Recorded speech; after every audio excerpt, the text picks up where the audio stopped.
kilala mo pa ba ako? Gusto ko lang sabihin sa'yo na malapit na ang graduation namin. At sa kadahilanang iyon, kami ay humihingi ng karampatang salapik para tubusin ang pamilya mo.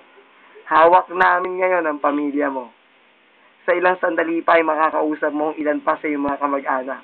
Ngunit bago yon, kailangan ko munang linawin na walang dapat makaalam ng mga bagay na ito.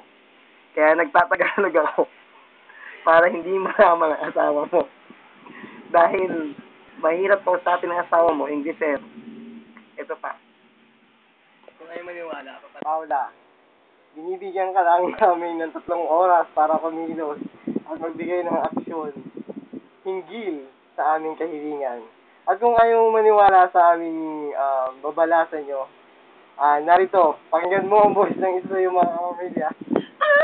Ate Pao! Ate Pao!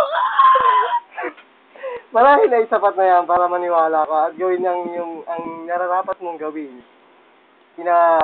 Pinapaalala ka sa'yo, binibigyan ka lamang namin ng 3 oras para bigyan mo ng aksyon ang aming kahilingan. Ate Pao! Tama na.